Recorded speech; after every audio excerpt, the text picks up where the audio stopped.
TNG YouTube சேனலின் ரசிக பெருமக்களே, அனைவருக்கும் வணக்கம். வணக்கம்.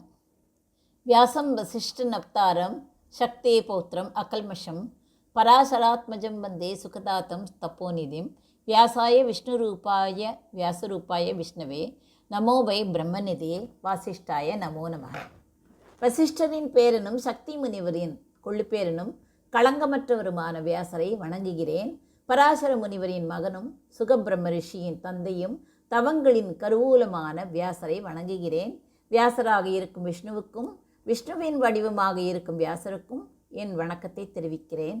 வேத அறிவின் கருவூலமானவரும் வசிஷ்டர் பரம்பரையில் வந்தவருமான அவருக்கு மீண்டும் மீண்டும் என் வணக்கங்கள் என்ற கருத்தை தெரிவிக்கிறது இந்த ஸ்லோகம். பராசர முனிவருக்கும் மீனவ பெண் சத்தியவதிக்கும், அதாவது மச்சகந்தி என்று கூறுவார்களே, அவர்களுக்கும் யமுனை ஆற்றின் நடுவில் ஒரு தீவில் பிறந்தவர் தான் இந்த வியாசர். கருமை நிறத்தில் இருந்ததால் கிருஷ்ணா என்றும், தீவில் பிறந்ததால் துவைபாயனர் என்றும் அழைக்கப்பட்டார். வேதங்களை தொகுத்ததால் வேதவியாசர் என்ற பெயரும் அவருக்கு இருந்தது. மகாவிஷ்ணுவின் ஒரு தெய்வீக அம்சமாகவும் வியாசர் கருதப்படுகிறார். வியாசரின் பிறந்த நாள் குரு பூர்ணிமா அல்லது வியாச பூர்ணிமா என்று கொண்டாடப்படுகிறது. இது குருமார்களுக்கு நன்றி செலுத்தும் ஒரு முக்கியமான நாளாகும். வியாசர் ஞானம், கல்வி மற்றும் தத்துவத்தின் அடையாளமாக போற்றப்படுகிறார். அவர் இயற்றிய நூல்கள் இந்து மதத்தின் அடிப்படை தத்துவங்களையும் அறநெறிகளையும் மக்களுக்கு வழங்குகின்றன. வியாசர் தனது வாழ்நாள் முழுவதும் ஆன்மீக போதனைகளையும் தத்துவங்களையும் உலகிற்கு வழங்கிய மாபெரும் ஞானி ஆவார். வியாசரின் தாய் சத்தியவதி சந்தனு மன்னரை மணந்தார். சந்தனுவின் மகன்களான சித்ராங்கதன் மற்றும் விசித்திர வீரியன் இருவரும் தங்களுக்கு பிறகு வாரிசையின்றி இறந்து விட்டார்கள். சித்ராங்கதன் இளம் வயதிலேயே இருந்து விடுகிறார். விசித்திர வீரியன் காசி இளவரசிகளை மணந்த பிறகு குழந்தை பேரின்றி இருந்து விடுகிறார். அப்போது ஹஸ்தினாபுரத்தின் வம்சம் அழியாமல் இருக்க சத்தியவதி தனது முதல் மகனான வியாசரை அழைக்கிறார். வியாசர் தனது தாயின் கட்டளையை ஏற்று விசித்திர வீரியனின் மனைவிகளான அம்பிகை மற்றும் அம்பாலிகா மூலம் வம்சத்தை உருவாக்க ஒப்புக்கொள்கிறார். அம்பிகை மூலம் பார்வை குறைபாடுடைய திருதராஷ்டிரனும், அம்பாலிகா மூலம் பாண்டுவும் வெளிர் நிறத்துடன், பாண்டு எப்படி இருந்தார், வெளிர் நிறத்துடன் பிறக்கின்றனர். ஆகையால் வியாசர் திருதராஷ்டிரன் மற்றும் பாண்டுவின் தந்தையாவார். அவர் தனது ஆன்மீக சக்தியால் அவர்களுக்கு பிறக்க காரணமானார் என்பது உண்மை. விதுரரும் வியாசரின் சக்தியால் பிறந்தவர்தான். இதனால் கௌரவர்கள் மற்றும் பாண்டவர்களின் நேரடி மூதாதையர் வியாசர் ஆவார். வியாசரின் மகன் சுகமுனிவர் ஒரு மாபெரும் ஞானி. அவர் துறவரம் பூண்டு பிறந்தவுடனேயே மோட்சத்தை நாடி சென்றார். சுகதேவர் பாகவத புராணத்தை முதலில் எடுத்துரைத்தவர். பிரம்மசூத்திரங்கள் வேதாந்த தத்துவத்தின் அடிப்படை நூலாகும். இது உபனிஷதங்களின் சாராம்சத்தை விளக்குகிறது. சில அறிஞர்கள் அத்வைத வேதாந்தத்தின் அடிப்படை கருத்துக்கள் வியாசரின் பிரம்மசூத்திரங்களிலேயே அடங்கியுள்ளதாக கருதுகின்றனர். வியாசர் இந்து மதத்தின் பழங்கால ஞானத்தையும் வேத அறிவியும் தொகுத்து பாதுகாத்து எதிர்கால தலைமுறைகளுக்கு எடுத்து சென்ற பெருமைக்குரியவர். அவரது படைப்புகள் இல்லாமல் இந்து தத்துவம் மற்றும் கலாச்சாரம் இவ்வளவு செழிப்பாக இருந்திருக்க வாய்ப்பே கிடையாது. வியாசரின் போதனைகள் காலத்தால் அழியாத தத்துவ உண்மைகளையும் மனித வாழ்வின் அறநெறிகளையும் போதிக்கின்றன. அவை இன்றும் வாழ்க்கை பிரச்சனைகளுக்கு தீர்வு காண உதவுகின்றன. வியாசர் ஒரு தனிப்பட்ட மனிதர் என்பதை விட இந்து மதத்தின் ஞான மரபில் ஒரு மாபெரும் ஒருங்கிணைக்கும் சக்தியாகவும் குருமார்களில் தலை சிறந்தவராகவும் போற்றப்படுகிறார். இவர் 18 புராணங்களையும் அழகாக எழுதியுள்ளார். வியாசர் காலத்தில் தர்மம் குறைந்து அதர்மம் தலை தூக்கி நின்றது. மனிதர்கள் தங்கள் கடமைகளிலிருந்து தவறியதால் சமூகத்தில் ஒழுங்கீனங்கள் பெருகின. இதை சரி செய்ய எது சரி எது தவறு என்பதை மக்களுக்கு உணர்த்தும் ஒரு விரிவான காவியம் தேவைப்பட்டது. அதை எழுதலாம் என்று உறுதி பூண்டார் வியாசர். மகாபாரதம் தர்மத்தின் பல்வேறு அம்சங்களை, அதன் சிக்கல்களை மற்றும் அதை கடைபிடிப்பதன் முக்கியத்துவத்தை பாத்திரங்கள் மற்றும் நிகழ்வுகள் மூலம் விளக்குகிறது. மனித வாழ்வின் கடைசி நிலையான மோட்சத்தை அடைவதற்கு தர்ம மார்க்கத்தில் வாழ்வது அவசியம். அதற்கான வழிகளை இந்த காவியத்தில் எழுத வேண்டும் எனவும் எண்ணினார். வேதங்கள் மிகவும் சிக்கலானவை, அனைவருக்கும் எளிதாக புரிப்படாது.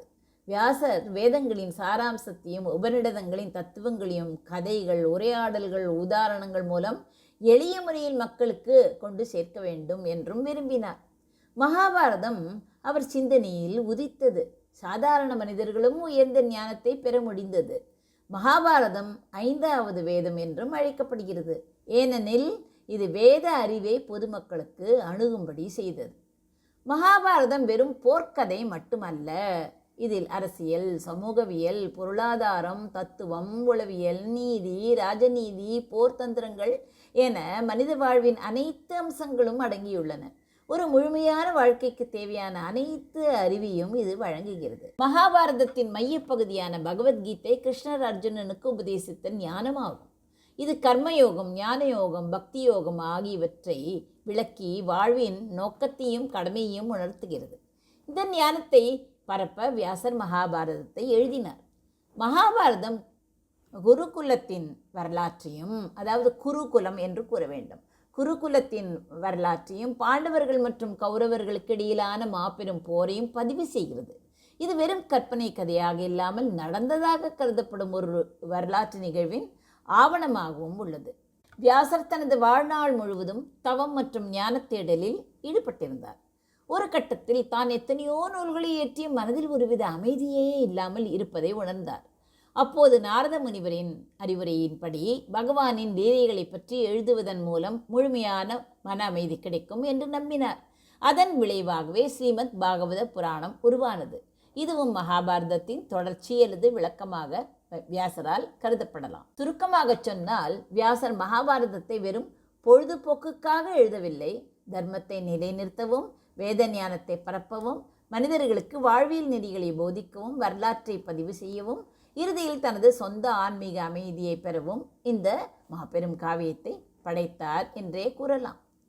18 புராணத்தை எழுதிய வியாசரின் மனதில் மகாபாரதத்தின் கதை ஒருவாறு உருவாகிய போது அது மிகச் சிறந்த நூலாக அமையப்போகிறது என்பதையும், அந்த நூலுக்கு தகுந்த பாடல்கள் தம்மிடமிருந்து வெளிவரும்போது அதனை வேகமாக எழுதுவதற்கு தகுந்த ஒரு ஞானி தேவை என்பதையும் அவர் உணர்ந்தார். அதற்கு தகுந்தவர் யார் என்று நீண்ட நேரம் சிந்தித்து கொண்டிருக்கும் பொழுது அவர் முன் வேதாவான பிரம்மா தோன்றினார். வியாசர் சொல்லும் வேகத்துக்கு தகுந்தாற் போல் எழுதக்கூடியவர் ஒருவராகத்தான் இருக்க முடியும். அது விக்ரமகணராஜன் கும்பிடுவார் வினை பற்றறுப்பவன் கணபதி ஒருவன்தான். இது உறுதியாக தெரிகிறது. அவரை துதித்தால் நினைத்தது யாவும் நிறைவேறும் என கூறி மறைந்தார். வேதவியாசரும் அவ்வாறே பிள்ளையாரை நினைத்து துதித்தார். விநாயகரும் வியாசர் எதிரே தோன்றி, எதற்காக என்னை அழைத்தாய் என்று வினவினார். வியாசரும் தமது விருப்பத்தை கணபதியிடம் தெரிவித்தார். உடனே கணபதியும், நீ சொல்வது சரிதான், ஆனால் உனக்கு ஒன்று தெரியுமா? நான் எழுத ஆரம்பித்து விட்டால் கையில் பிடித்திருக்கும் எழுதுகோலை ஒருபோதும் நிறுத்தவே மாட்டேன். எழுதிக்கொண்டே இருப்பேன். அதற்கு ஏற்றாற்போல் நீயும் எனக்கு தகுந்த வேகத்தில் சொல்லிக்கொண்டே போக வேண்டும். சரியா? அப்படியானால் நான் உன் சொல்லுக்கு கட்டுப்பட்டு உன் வேண்டுகோளுக்கு சம்மதிக்கிறேன் என்று தன் நிபந்தனையை விடுத்தார்.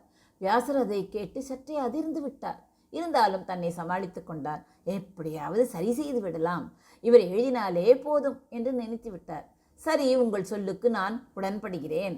ஆனால் நான் வேகமாக செய்யுளை சொல்லி கொண்டு வரும்பொழுது தாங்கள் அந்த செய்யுட்களின் பொருளை நன்றாக உணர்ந்து எழுத வேண்டும் என்பது என் தாழ்மையான வேண்டுகோள் என்று எதிர் நிபந்தனை விடுத்தார். இது தன்னை தற்காலிகமாக காப்பாற்றிக் கொள்வதற்காக போட்ட நிபந்தனையாகும்.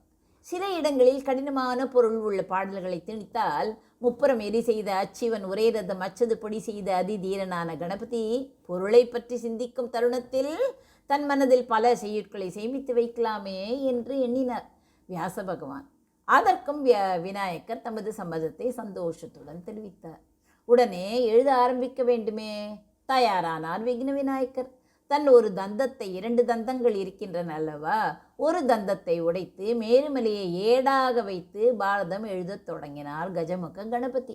இப்படியாக ஆதி பருவம், சபா பருவம், ஆரண்யக பருவம், விராட பருவம், உத்தியோக பருவம், பீஷ்ம பருவம், துரோண பருவம், கர்ண பருவம், சல்லிய பருவம், சௌத்திக பருவம், ஸ்திரீ பருவம், சாந்தி பருவம், அனுசாசன பருவம், அஸ்வமேத பருவம், ஆசிரமவாசிக பருவம், மௌஷல பருவம், மகாபிரஸ்தானிக பருவம், ஸ்வர்க ஆரோகண பருவம் என்று 18 பருவங்கள் அடங்கிய 18 நாட்கள் பாண்டவர்களுக்கும் கௌரவர்களுக்கும் நடந்த போரை பற்றி கூறும் ஜெய என்று முதலில் அழைக்கப்பட்ட மகாபாரதம் சிறப்பாக வியாசர் சொல்ல கணபதியால் எழுதப்பட்டது. அது எல்லோராலும் விரும்பப்படுகிறது என்றும் சொல்ல வேண்டுமோ? அநேகம் பேருக்கு தெரியாத ரகசியம் இதோ. இப்படிப்பட்ட பாரத கதையின் சிறப்பை எளிதாக எல்லோருக்கும் விளக்குவதற்கு விரும்பிய விநாயகர் என்ன செய்தார் தெரியுமா? அங்கு கூடியிருந்த தேவர்களை ஒரு தராசு கொண்டு வர சொன்னார். எதற்காக அப்படி சொன்னார் என்று யாவரும் ஆச்சரியத்தில் ஆழ்ந்தனர். அவ்வாறு எல்லோரும் ஆவலுடன் பார்த்து கொண்டிருக்கும் சமயம் தராசின் ஒரு பக்கத்தட்டில் 4 வேதங்களையும் வைத்தார். மறுபக்கம் வியாசர் சொல்ல சொல்ல தான் எழுதிய பாரதத்தை வைத்தார். என்ன ஆச்சரியம்! 2 பக்கமும் சமமாக இருந்தது. மானுட வாழ்க்கைக்கு ஆதாரமாகவும் வழிகாட்டியாகவும் விளங்கும் வேதத்திற்கு சமமான பாரதம் இருக்கிறதென்றால் அது வெறும் பாரதம் இல்லை, மகாபாரதம் என்று தேவர்கள் போற்றினர், பூமாரி பொழிந்தனர். 8800 ஸ்லோகங்களை எழுதுவது என்பது அவ்வளவு எளிதான காரியமா?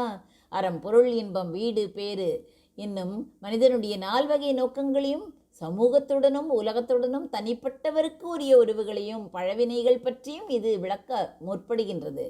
இது 74,000க்கும் மேற்பட்ட பாடல் அடிகளையும் நீளமான உரைநடை பத்திகளையும் கொண்டு விளங்கும் இந்த ஆக்கத்தில் 18 லட்சம் சொற்கள் காணப்படுகின்றன. இதனால் இது உலகின் மிக நீண்ட இதிகாசங்களில் ஒன்றாக கருதப்படுகிறது. இது குருச்சேத்திர போர் எனப்படும் பாண்டவர்களுக்கும் கௌரவர்களுக்கும் இடையிலான பெரும் போரை மையப்படுத்திய கதையாக இருந்த போதிலும் இதில் பிரம்மம், ஆத்மா என்பன தொடர்பான மெய்யியல் உள்ளடக்கங்களும் பெருமளவில் உள்ளன. பகவத்கீதை மனித வாழ்வின் 4 வகை நோக்கங்கள் தொடர்பான விளக்கங்கள் போன்றவை இவற்றுள் அடக்கம். மகாபாரதம் எல்லாவற்றையும் தன்னுள் அடக்கியிருப்பதாக கூறுகிறது. இதன் 1ஆம் பருவம் இதில் காணப்படுபவை வேறிடங்களிலும் காணப்படலாம், இதில் காணப்படாதவை வேறெங்கும் காணப்படா என்கிறது.